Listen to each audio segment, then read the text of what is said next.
समोर यायचं ऑटो आलू बोललो का ऑटो थांबा महिलांना समोर या सर्वांना विनंती आहे सर्वांना कोणी हॅलो ऑटोच्या समोर सर्व महिला मंडळी ऑटोच्या समोर करावं ऑटो राहील महिला मंडळ पुढे राहतील ऑटो आलो नका महिला मंडळींना नम्र विनंती होती या ऑटोच्या समोर राहिले आणि महिला मंडळीला नम्र विनंती ऑटोच्या समोर ऑटो कुठे आणलं आहे ऑटो एक ऑटोच्या गाड्याच्या समोर राहील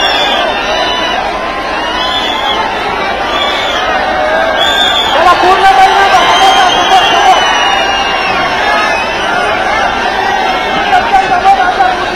हॅलो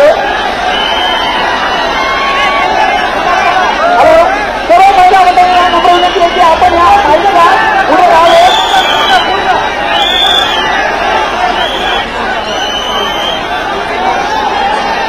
महिला मंडळीसोबत महिला स्वयंसेवक सेवा पाटील महिला स्वयंसेवकांनी आपली पाठीचे सोडू नये सर्व महिला मंडळींना नम्र विनंती आपण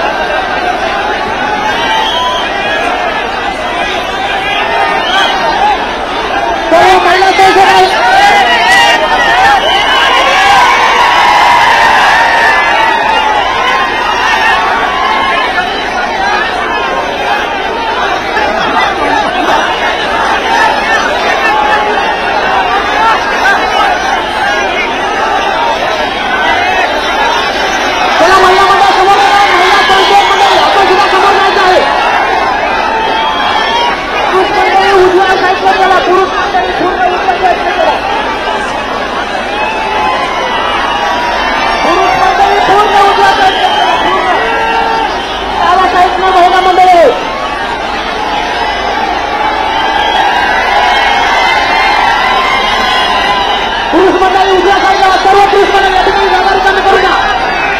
आपल्या सर्व संस्थांना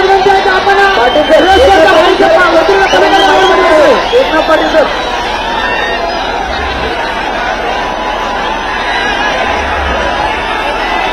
सर्व पुरुष मंडळी महिला मंडळ समोर गेलेले आहे महिला संस्थांना आपण आपल्या जागांमध्ये महिलांचं संरक्षण करायचं आहे या ठिकाणी पुरुष मंडळ विनंती आहे की आपण वर्गाकडे खायचं यायला माहिती आहे तिथं त्याला समोर जागा थोडं समोर जागा थांबा थोडं पुरुष मध्ये महिला मध्ये थोडी समोर जागा घ्यायला लागेल तर ऑटो समोर घ्या आपल्या ऑटो समोर मध्ये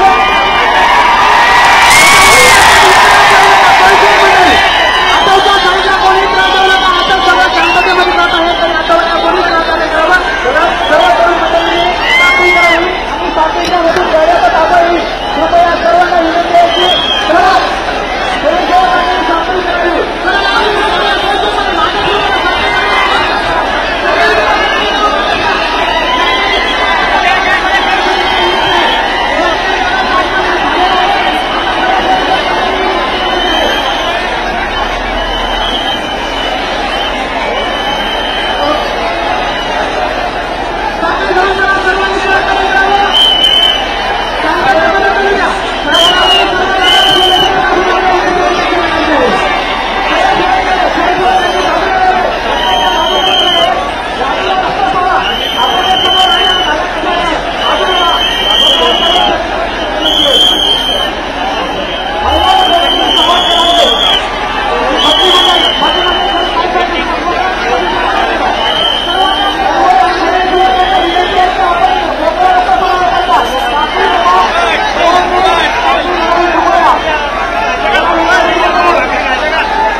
उजव्या बाजूने गाड्याचा ताबा हा रस्त्याच्या डाव्या बाजूने असेल आणि सर्व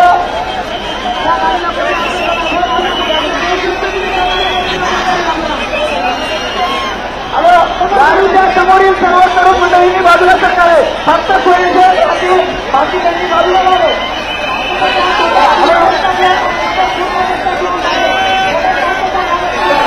सर्व बांधवांना गाडीच्या समोरून सर्व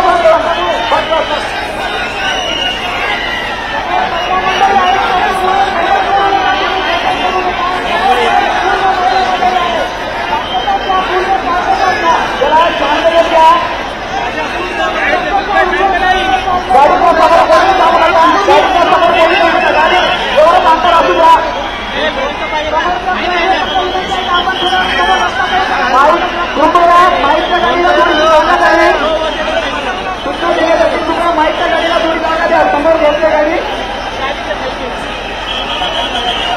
ताब्याच्या गाडी समोर कोणीही थांबू नये. कृपया सर्वांना विनंती आहे ताब्याच्या गाडीला कोणीही मार्गदर्शन करू नका.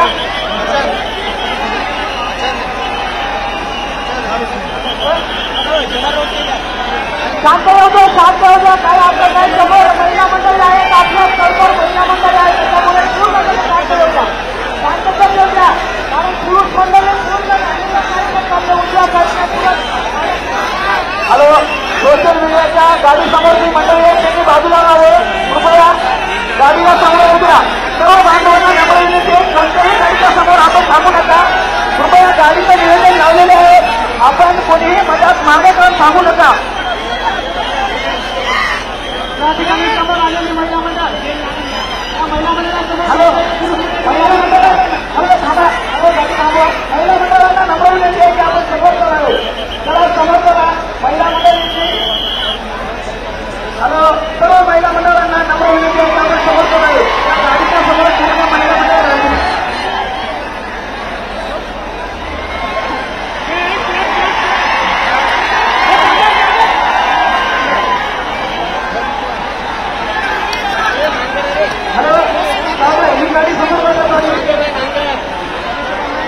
बाजूला काय लागली मध्ये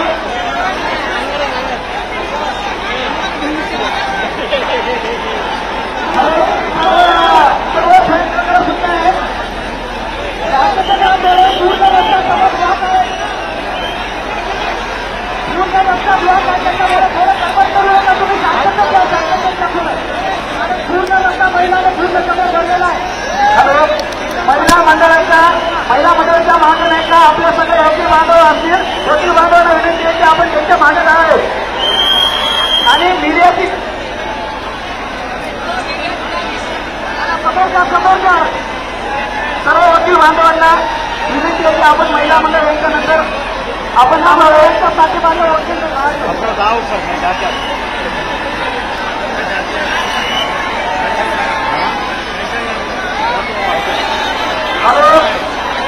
आपला इथं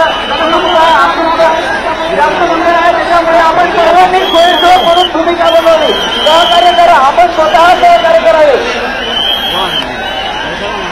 सर्व महिलांना विनंती या जे काही कामं साहित्य समोर महिला असतील त्यांच्या पाठीमागे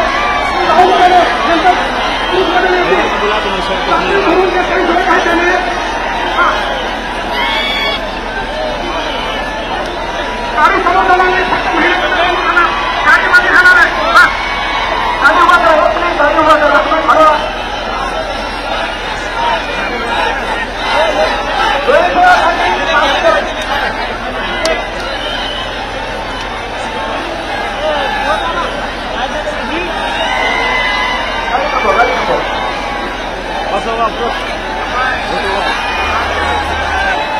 नांदेडच्या मराठा सेवकावर आणि नांदेडच्या समाज बांधवांवर फार मोठी जबाबदारी आहे. एक गोष्ट लक्षात ठेवा. आरक्षणाचा लढा महाराष्ट्रामध्ये घेत असताना त्या उडीच्या नेतृत्व करताना आपल्या नांदेडच्या राहिलेली असली पाहिजे. त्यासाठी सर्वात पुढे महिला ठेवा. ही गाडी आणि ही गाडी त्या दोन्ही गाडीला राईट साईडला दोन्ही गाड्या राईट साईडला असू द्या. त्याच्यानंतर मीडियाचा टेम्पो महिलांच्या पाठीमागे वकील बांधव असतील. वकील बांधवांच्या पाठीमागे मीडियाचा टेम्पो असेल. मीडियाच्या टेम्पोच्या पाठीमागे दादाचा टेम्पो असेल. दादाचा त्याच्या पाठीमागे छत्रपती शिवाजीच्या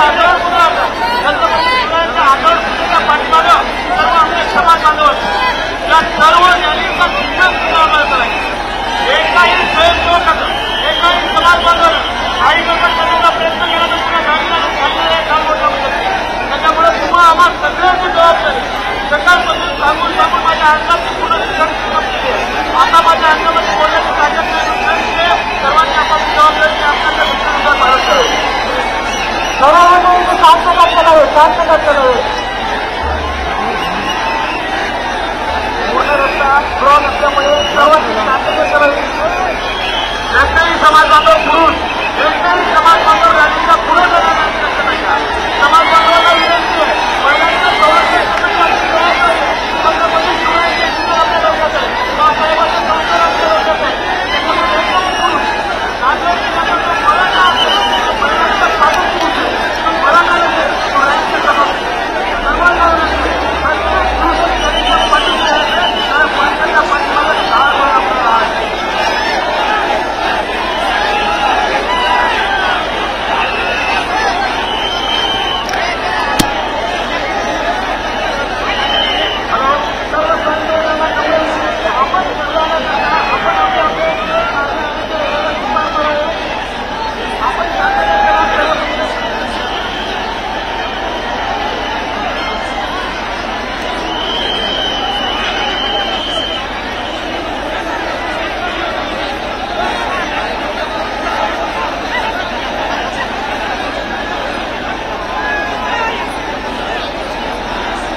यांना आरक्षण दिलं गेलं. 1967 ला एकदा आरक्षण दिलं, त्यावेळी 180 जाती घातल्या. त्याच्या 83 क्रमांकाला कुणबी व्यवसायावर आधारित आरक्षण दिलं गेलं. 180 जातीमध्ये उदाहरणार्थ माळी समाजाची जात आहे, तिचा व्यवसाय शेती आहे. अगोदर एक माळी समाजाची जात घातली गेली. त्याच्यानंतर माळी समाजाच्या राहिलेल्या पोटजाती आरक्षणात नव्हत्या. त्यांचा व्यवसाय सारखा आहे म्हणून एक माळी समाजाची जात आरक्षणात घातली. त्यानंतर बाकीच्या जाती घातल्या गेल्या. म्हणजे अगोदर जाती होत्या 180, आज त्या जाती आहेत 400 450. याचं कारण आहे, अगोदर एक जात घातली, राहिलेल्या जाती या पोट जाती म्हणून घातल्या, उपजाती म्हणून घातल्या, व्यवसाय सारखाच आहे म्हणून घातल्या. माझं आणि माझ्या समाजाचं 10 महिन्यापासून हे म्हणणं आहे, 83 क्रमांकाला ओबीसी यादीत 83 क्रमांकाला कुणबी म्हणून आहे. तर कुणबी मराठ्यांचा आणि कुणबीचा व्यवसाय सारखाच आहे. त्यांचाही शेती, आमचाही शेती. आपण त्यांना प्रश्न विचारला, फडणवीस साहेब, कुणब्यांची आणि मराठ्यांचा रोटीबिटी व्यवहार होतोय, व्यवसाय सारखाच आहे. आमचे नातेवाईक एकमेकांमध्ये व्हायला लागले. मग मराठ्यांची पोटजात कुणबी होत नाही का?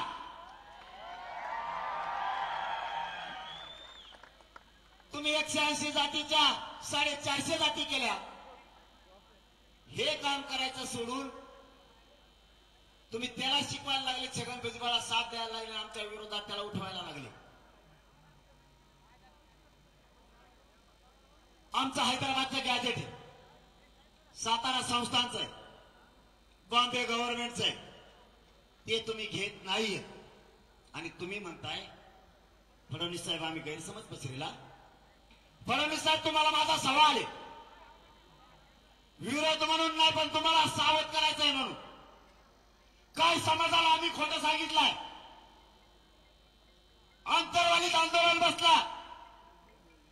आमच्या आई भाईच्या बहिणीच्या छाताला तुम्ही गोळ्या घातल्या की नाही घातल्या? काय खोटं सांगितलंय? आजही आमच्या माता मावल्या आणि पोरांना रस्त्याने चालता येत नाही. हे खोटं आहे का? तरीही फडणवीस साहेब, तुम्ही आमच्यावर 307 सारख्या केसेस केल्या. हे खोटं आहे का? आमचा सवाल आहे फडणवीस साहेब तुम्हाला, काय समाजात गैरसमज पसरलाय? जे खरं आहे ते समाजाला माहिती आहे. म्हणून तुमच्या भाजपात असलेला आणि शिवसेनेत असलेला गोरगरीब मराठा सुद्धा तुमच्यापासून बाजूला गेलाय. तुमच्यापाशी फक्त मराठ्यांचे नेते राहणार आहेत. तुम्ही खरं बोलत नाहीयेत. फडणवीस साहेब, तुम्ही मला म्हणला होता सगळ्या केसेस मागे घेऊन आंतरवाली राज्यातल्या, तुम्ही नाही घेतल्या. उलट तुम्ही लाखो मराठ्यांच्या गोरगरीब पोरावर राज्यात केसेस दाखल केल्या. हे खोटं आहे का? फडणवीस साहेब, आम्ही गैरसमज किंवा नॅरेटिव्ह नाही पसरवला. तुम्ही लाखो केसेस आमच्या पोरांवरती केल्या. फडणवीस साहेब, आमच्या आई बहिणीच्या डोके फुटून सुद्धा तिच्यावर केस झाली. रक्ताच्या थारोळ्यात पडलेल्या आई वडायला सुद्धा कोणी नव्हता. 5-5 वर्षाचे लेकरं किंकाळ्या देत होते. अश्रुधुराच्या नळकांडलेले लेकरं ओक्सा बोक्सी आणत होते. त्यावेळेस फडणवीस साहेब, तुम्ही म्हणालात की माझ्याच पोलिसांना मारलं. तुमचे पोलीस नाही, एक जनता आहे. तुम्ही मराठ्यांना येण्यात करायचं बंद करा. आम्ही काय खोटं नाही बोललो. आणि विचारवान क्षत्रिय मराठा आम्ही खोटं बोलत नसतो. तुम्ही कितीतरी वेळेस डाव टाकले. आता तुम्ही नवीन डाव टाकला. छगन भुजबळ त्याला हाताखाली धरलं आणि ओबीसीचा एक गठ्ठा करायचं ठरवलं. फडणवीस साहेब, छगन भुजबळ राजकारणी माणूस आहे. देव जेलला जाईन, तुम्हाला सुद्धा जाता घेऊन जाईन, त्याच्या नादी नका लागू. मराठे एकटेच 50-55% येत. तुम्ही किती भारी उमेदवार जागीरदार उभा केला तरी मराठी त्याला पाडीत असते. म्हणून या नांदेडच्या नगरीतून फडणवीस साहेब, माझी तुम्हाला विनंती आहे, आम्ही तुम्हाला शत्रू आणि विरोधक मानलेलं नाही हे जाहीरपणानं माझ्या मायबाप समाजासमोर सांगतो. आम्हाला राजकारणात जायचं नाही, मलाही जायचं नाही, माझ्या समाजालाही जायचं. आमचं हक्काचं आरक्षण ओबीसीतून सरसकट मराठ्यांना कुणबी प्रमाणपत्र द्या, आमचे सगळे गॅजेट लागू करा, सगळ्या सोयऱ्यांची अंमलबजावणी आम्ही दिलेल्या व्याख्याप्रमाणे करा, ते टिकवायचं सुद्धा तुम्हीच. हेच मराठे तुम्हाला हे सगळं दिल्याच्या नंतर डोक्यावर घेऊन नसतील. मराठे कोणाचा उपकार ठेवत नाहीत, पण तुम्ही जर त्या भानगडीत पडलात, गटे भरून काढायचे, निरेटिव्ह कमी करायचा, छगन भुजबळला पडेल गोळा करायला लाव, तर महाराष्ट्रात एकटेच 50-55% मराठी आहेत, कोणाला सुधारून देत नसते. त्यातल्या त्यात मी तुम्हाला फुटत नाही म्हणून मी बी इमानदार या मायबाप समाजासोबत त्यांचा मुलगा म्हणून डाळच शिजून देत नसतो. मी तुमची, मी तुम्हाला फुटत नसतो, मॅनेज होत नसतो, मला पद नको. आणि आणखीन एक सांगायचं राहिलं राव फडणवीस साहेब, तेवढं ते बी सांगतो लगेच. त्या चंद्रकांत दादाला एकदा आधी सुद्धा वाचायची सांगा. चंद्रकांत दादाला माहित नसतं काही, आणि तुम्ही सोडितात त्याला आमच्या अंगावर. फडणवीस साहेब तुम्ही सोडलेलं आहे, छगन भुजबळ, तेओ, गिरीश महाजन साहेब, हे 4-5 जण तुम्ही सोडलेत. आम्हाला कळतंय, तुम्हाला वाटत असेल तुम्ही लय हुशारात उपमुख्यमंत्री झालात, पण त्या उपमुख्यमंत्री पदावर बसवणारे ही जनता आहे मराठ्यांची. तुम्हाला वाटत असेल तुम्ही लय शान आहे, सगळ्याला कळतं. आम्हाला आमच्या लेकराचं कळतं, जसं तुम्हाला सत्तेत यायचं कळतं तसं. त्या चंद्रकांत पाटील दादाला एकदा सांगा, त्याला आमच्या अंगावर नका घालू. ती गैरसमज असा पसरायला लागलाय, सगळ्या सोयरेची अंमलबजावणी आम्ही केलेली आहे असं ते म्हणतो. मी या नांदेडच्या सगळ्या बांधवाच्या साक्षीनं सांगतो. 5 मिनिटात वर घेतो आता.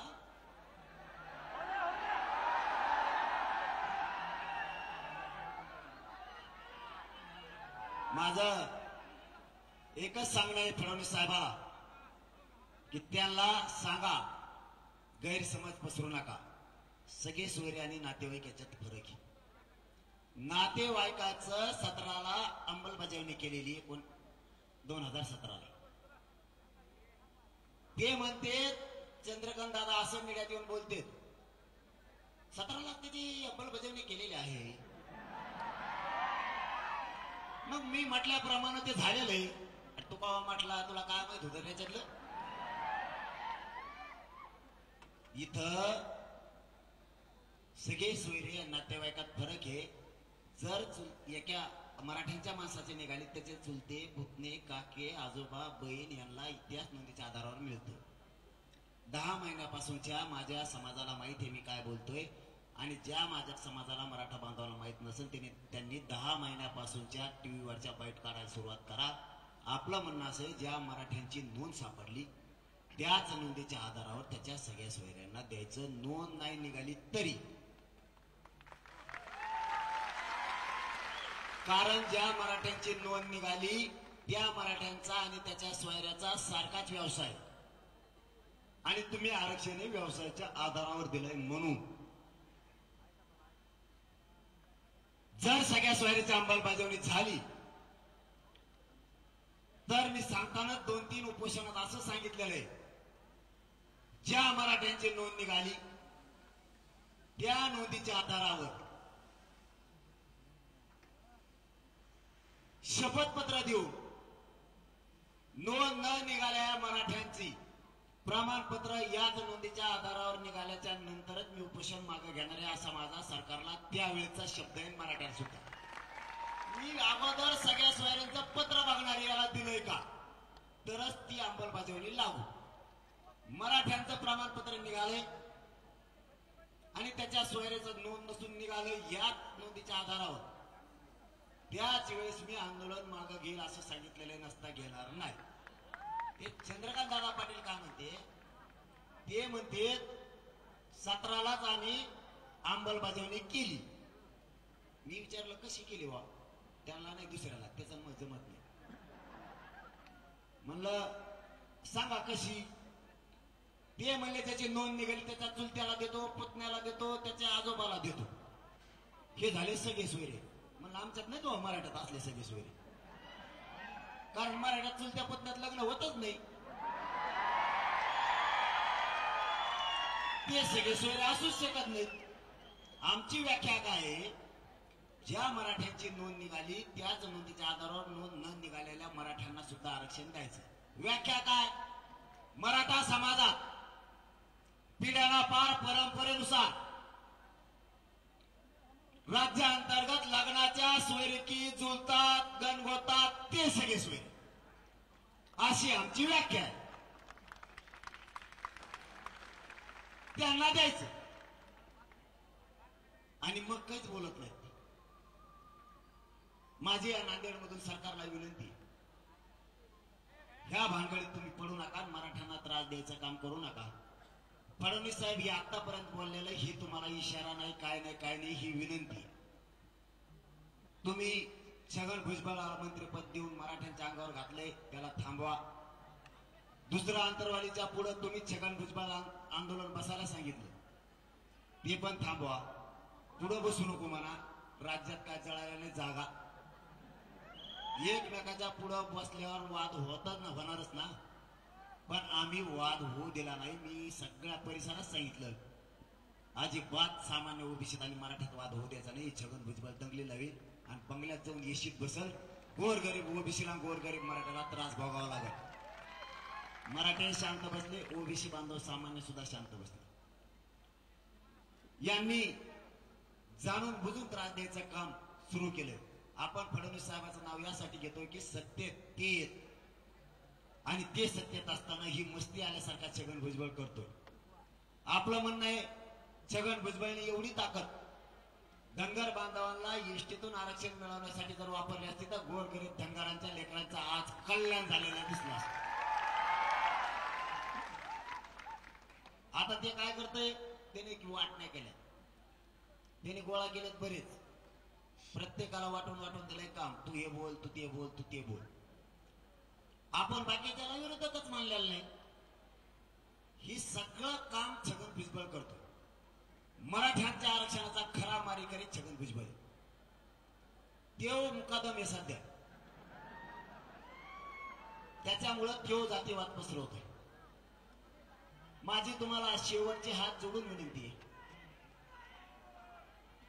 छगन भुजबळ साहेबांना बळ देऊन मराठ्यांचं वाटोळं करण्यापेक्षा फडणवीस साहेब तुम्हाला विनंती आहे तुम्ही मराठ्यांचं ठरल्याप्रमाणे शिंदे साहेबांनी तुम्ही दोघं द्या. हे मराठे तुम्हाला डोक्यावर घेऊन नसतील ही विनंती आमची तुम्हाला. आणि आडवा चालायचा प्रयत्न केला तर मग मराठे 288 पाडायचे का उभे करायचे ठरत असतील आणि सगळ्याचे पाडून टाकत असतील. आता मी एवढं बोललो का आता काय करणार माहितीये का कसल्याच्या नावानं घेजो रे.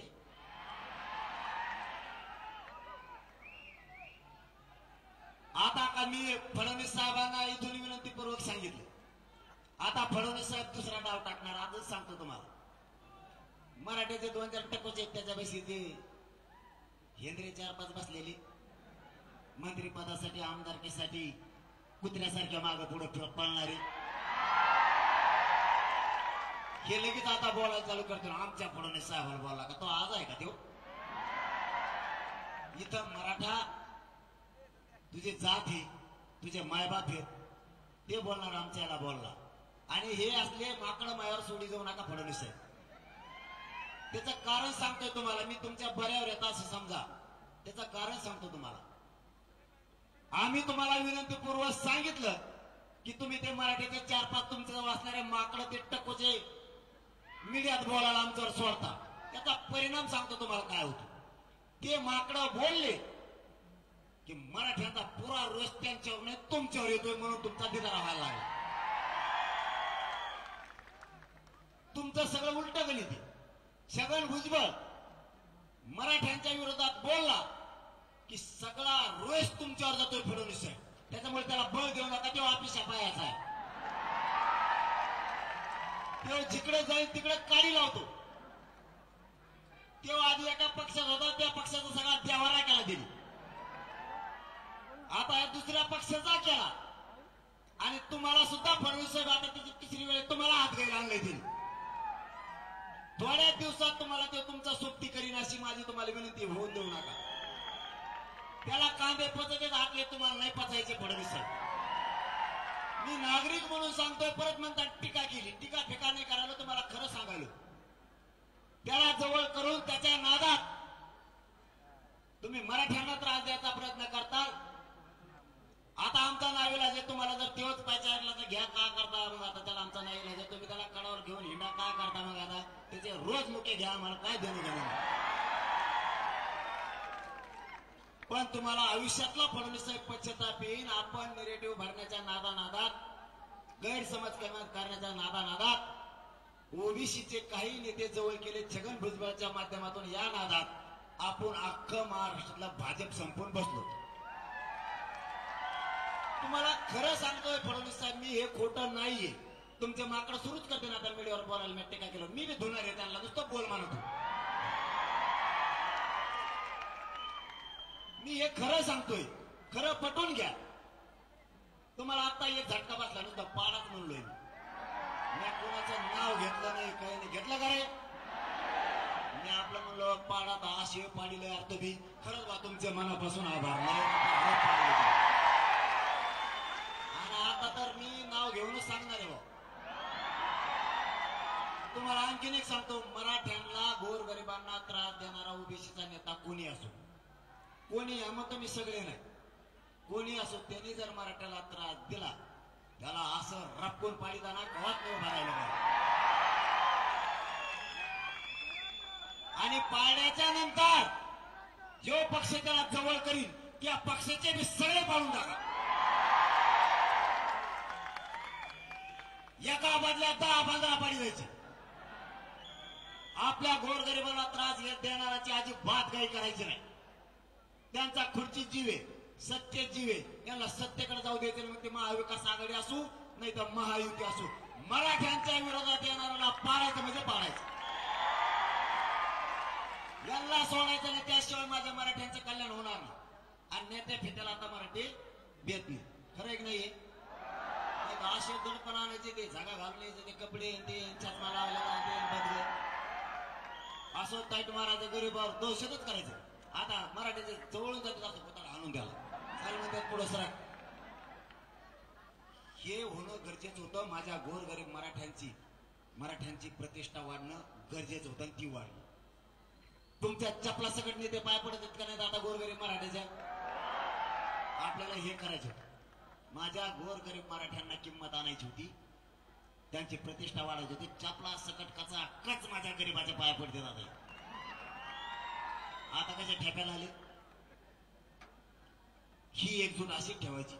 पहिले ते म्हणायचं ओबीसीचं मतदान पाहिजे. आता म्हणते ओबीसी नसलं तरी चलन पण मराठ्याचं पाहिजे. आता कुजबुज आहे तशी. एवढ्या वेळेस आपण शंभूराजे देसाई साहेबांवरती विश्वास ठेवलाय. खरं ते सांगतो तुम्हाला. शिंदे साहेबांवरती ठेवलाय. फडणवीस साहेबांवरती सुद्धा पुन्हा एकदा मराठ्यांनी विश्वास ठेवलाय. फक्त आता मराठ्यांशी दगा फटका करू नका. तुम्ही मराठ्यांना आमच्या गॅजेटसह सगळ्या सोयऱ्याच्या अंमलबजावणीसह सगळ्याच्या मागण्यात 83 क्रमांकाला मराठा आणि कुणबी एकच आहे या असं सगळ्या मागण्या मान्य करा. हे मराठे तुम्हाला खरोखर सांगतो डोक्यावर घेऊन नाचतील. नसतं रे बाबा. मला नाविलाजानं महाराष्ट्रातल्या मराठा समाजाची एखाद्या मैदानावर बैठक घेऊन 288 उभा करायची का पाडायचा हा निर्णय घ्यावाच लागणार. आणि पुन्हा जर मराठी मुंबईकडे आले माघारी येणार नाही ते जाहीर सांगतो.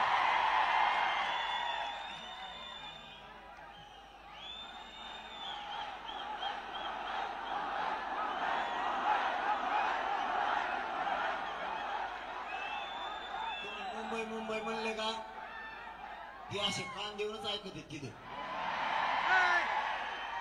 वाटतं खरंच येते का बघे आपण आपला डाव त्यांना आतापर्यंत कळून दिलं नाही, कारण ते आपल्याला कळून दिलं नाही. आपण एकाएकीच म्हणत असतो नांदेड चाललो लगेच लातूरच जात असतो. त्यांना आपला कचका चांगला माहीत झाला. ते म्हणतात पाडा तर म्हणतात कोणाला पाडा म्हणते तर मिळा लागा ना. मराठ्यांनी रप पाडून टाकले. पण निवडून आलेले बिले मस्तीत येऊ नका म्हणा. तुमचे तागे पलटे घेत असतात. मराठ्यांच्या मागण्या कोण राहा. ज्यांनी ज्यांनी मराठ्यांचं मतदान घेतलंय महाराष्ट्रात त्यांनी मराठ्याच्या मागणी कोण राहा. नसता विधानसभेला तुम्हाला वाटत असेल आता निवडून आलो तर आपण आपलं 5 वर्ष बिनफिकीर झालं. तुम्हाला पुढचा डाव माहित नाही. तुमच्या जीवाचा उभा केलेला तुम्ही जीव भावाचा माणूस आम्ही पाडीत असतो. त्याच्यामुळं मराठ्यांच्या बाजूने बोला. मराठा संकटात सापडलाय मायबापाओ. चारी बाजूने घेण्याचा प्रयत्न केलेला आहे. आपल्या या शांतता रॅली यासाठी जनजागृती एवढ्यासाठी यांनी या सरकारनं मला किती उघडं पाडायचा प्रयत्न केला तरी माझ्या मायबाप मराठ्यांनी मला उघडं पडू दिलं नाही. कारण मी इमानदारीनं तुमच्या लेकरं मोठं होण्यासाठी काम करतो.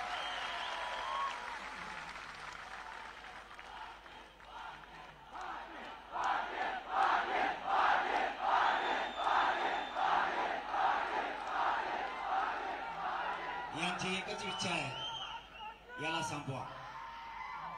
हे पोरग एवढं इमानदार आहे. या पोराला मागे सरकवा. हे गोरगरीब लोकांच्या प्रश्नाला हात घालतंय. गोरगरीब मुस्लिमाला आरक्षण मिळालं पाहिजे म्हणतंय. गोरगरीब धनगरांना मिळालं पाहिजे म्हणतंय. 12 बलुतेदारांचा बंजारा समाजाचा वेगळा प्रवर्ग झाला पाहिजे अशी याची मागणी आहे. कैकाडी समाज सुद्धा आरक्षणात घाला. रजपूत समाजाला आरक्षण द्या. लिंगायत समाजाला आरक्षण द्या अशी या पोराची मागणी आहे. मराठा ताकदीने याच्या पाठीशी उभा राहिलेला आहे.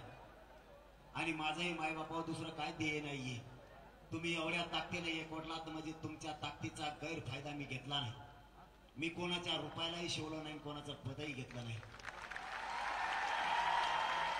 आणि मला नकोय पण मला शेवटच्या श्वासापर्यंत मी मरणाच्या शेवटच्या घटका सुद्धा समाजासमोर इमानदारीनं मोजणार आहे.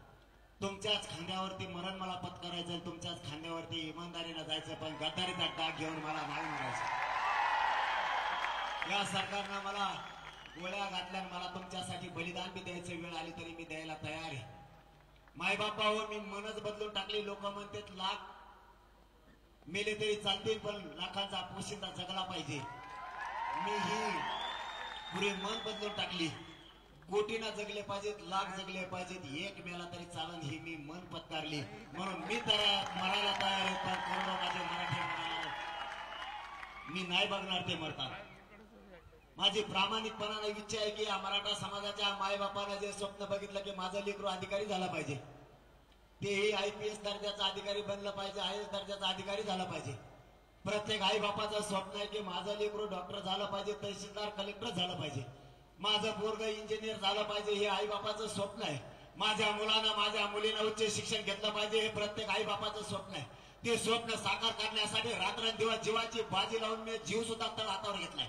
इतके शत्रू मला वाढले. सरकारही माझ्या विरोधात आहे. विरोधी पक्ष सुद्धा माझ्या विरोधात आहे. सरकारनं माझ्या आजूबाजूच्या लोक फोडून त्यांनाही पत्रकार परिषदा घ्यायला लावून त्यांनाही माझ्या विरोधात उतरवलं. तरी मी या समाजासाठी एक इंचही मागे सरकारणार नाहीये. तुम्हाला शब्द आहे माझा, या मराठ्यांच्या पोराला आरक्षण दिल्याशिवाय, तुमचे लेकर अधिकारी झालेला बघितल्याशिवाय एक इंच सुद्धा मी मागे सरकारणार नाही. मी नाही भेट त्यांना मागायला. यांनी कितीही गावं टाकले तरी नाही मी मागे सरकार. यांचं सरकार पडेल किंवा येईल याच्याशी मला नाही देणं घेणं. माझा समाज मोठा झाला पाहिजे हे माझं ब्रीद वाक्य. यांच्यासाठी यांनी मोठ्या केल्या तेव्हा यांना आम्ही जातीवादी नाही मानलं.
एक पडलं तर तुम्हाला एवढ्या वेदना झाल्या.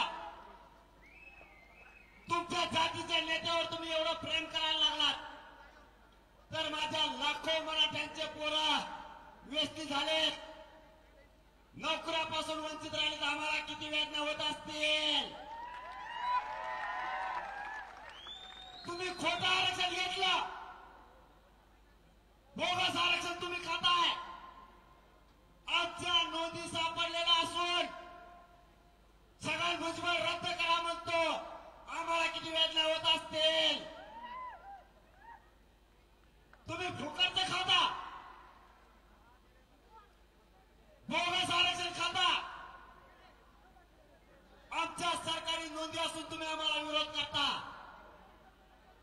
तुम्हाला आरक्षण असून तुम्ही एवढ्या ताकदीने लढता. मग आम्हाला नाही म्हणलं आम्ही किती ताकदीने लढवत. तुम्ही जर तुमच्या जातीसाठी कट्टर आहे तर मी माझ्या जातीसाठी कट्टर आहे. तुम्ही तुमच्या जातीसाठी केसेस घ्यायला भेटत नाही. माझाही मराठा खोटे केसेस घ्यायला भेटत नाही, पण मागा नाही सरकार. कोणाला शिकवताय जातीवाद? जातीवाद तुम्ही करायचा आणि शिकवायचा आम्हाला. बोगस आरक्षण तुम्ही खायचं आणि कायद्याची भाषा आम्हाला शिकवायची. सरकारला फडणवीस साहेबांना आणि शिंदे साहेबांना सांगतो, आमच्या सरकारी नोंदी सापडल्यात आणि या विराट रूपानं जमलेल्या नांदेडच्या मराठ्यांच्या साक्षीनं सांगतो, एकही नोंद रद्द होता कामा नये. छगन भुजबळचं ऐकून आमच्यावर अन्याय आणि सहन नाही करणार. जर तुम्ही आम्हाला असा त्रास दिला तर तुमच्यासाठी येणारा काळ वाईट असेल हे लक्षात ठेवा. मी माझी इमानदारी नाही विकू शकत. तुम्ही किती बदनाम करा, किती डाव टाका, मी या माझ्या समाजाला मायबाप मानलेला आहे. माझा कुटुंब उघड्यावर सोडून मी या समाजाला कुटुंब मानलाय आणि करोडो माझ्या मराठ्यांचे लेकरं मोठे व्हावेत म्हणून रस्त्यावरती आहे. माझ्याकडून माझ्या 6 करोड मायबाप जनतेच्या अपेक्षा आहेत. त्यांना आशा आहे हेच पोरग आपल्याला आपलं आरक्षण देऊ शकतं म्हणून ताकदीनं उभा आहे. मी माझ्या 6 करोड मराठ्यांचा आणि त्यांच्या लेकरांच्या अपेक्षा भंग होऊ देणार नाही. वेळ आली तर सरकारच्या मुद्द्यावर पाहिजे पण मराठ्यांना ओबीसीतून आरक्षण दे. तुम्हाला फक्त माझी विनंती आहे, कुणी काय गैरसमज पसरला तर विश्वास ठेवू नका. खोट्या बातम्यावर विश्वास ठेवू नका. मला आता हीच वेळ आहे तुम्ही साथ आणि आशीर्वाद देण्याची. आता ताकदीनं गोरगरीब मराठ्यांनी आणि सगळ्या पक्षातल्या मराठ्यांनी एक जीवानं बघा आणि ज्या पक्षाचा आमदार मंत्री मराठ्यांना साथ देणार आहे त्याला पुढच्या काळात आपल्या समोर सुद्धा फिरू द्यायचं आहे. सगळ्यांना माझे हात जोडून विनंती आहे, हे आंदोलन शांततेत ठेवायचं. एक जीवाला साथ द्या. माझं शरीर मला साथ देत नसलं तरी मी हटत नाही. मला 4 पायऱ्या जरी चढायच्या असल्या तरी दम लागतोय. मला 4 पायऱ्या उतरायच्या असल्या तरी 2 जणांचा आधार घ्यायला लागतोय. माय बापा हो, मी माझं जीवन तुमच्या पायावरती ठेवलेलं आहे. माझं पूर्ण आयुष्य मी समाजासाठी अर्पण केलंय. ना माझे आई बाप बघितलेत ना माझे कुटुंब मी बघितलंय. माझं कुटुंब आणि माझे मायबाप तुम्ही आहेत, मला कोणी नाहीये.